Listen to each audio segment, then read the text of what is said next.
the trend I see is that we continue to be a terrible third quarter team to start. That was last year. That was the preseason. Got to rethink some things, and it's a two-way thing with the guys. What do they need at halftime to make sure they're ready to play? They're not ready to play to start the third quarter.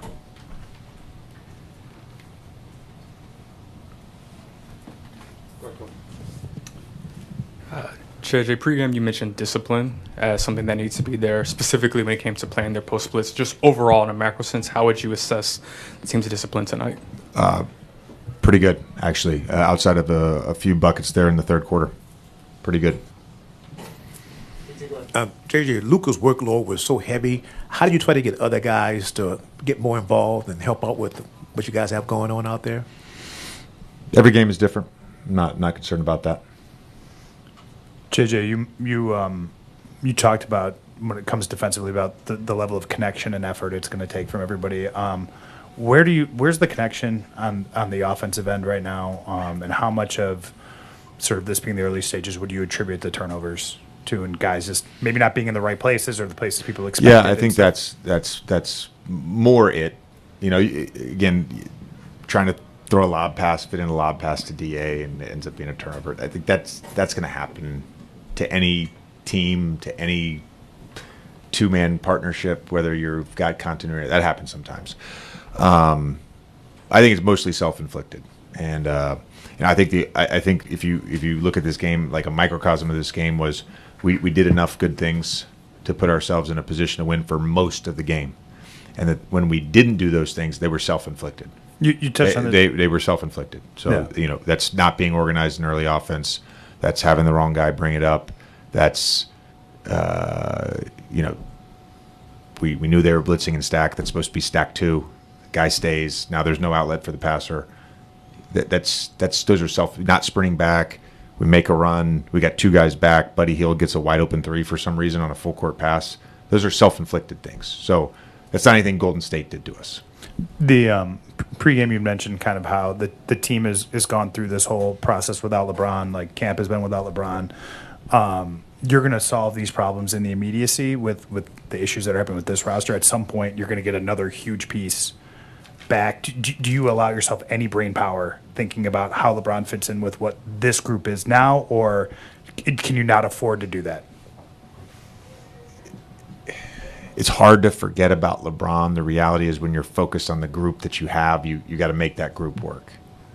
So it's sometimes you can just be like, oh my God, we're going to get LeBron back at some point. Like it's awesome, but you are focused. I'll be honest with you. I did have one moment in that first half when we had a few possessions we couldn't score against the zone. I'm like, it'd be great to have LeBron just to throw it to at the high post. Just sort of look on the 40,000 points.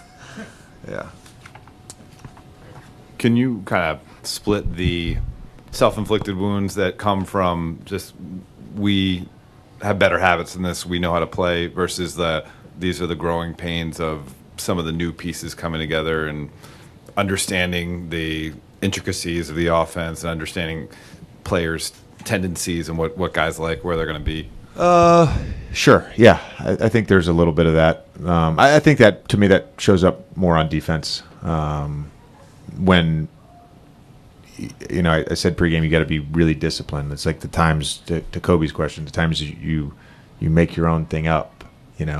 Steph Curry gets a back cut for a layup. Gary Payton slips and gets a dunk.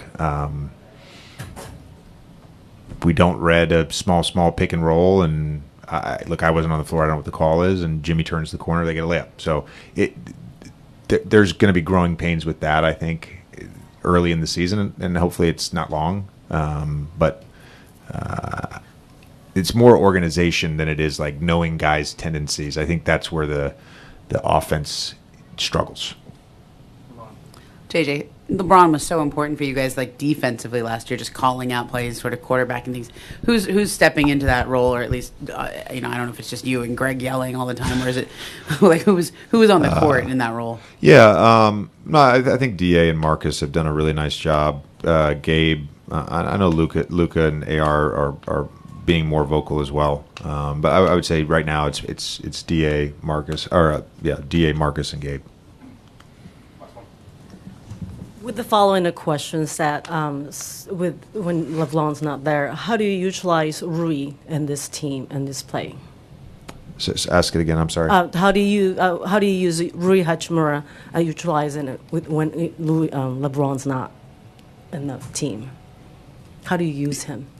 What kind of plan do you have for Rui? Same plan as always. Yeah, we're not going to ask a guy to change their role because someone's out of the lineup. He's got to stick to doing what he does best.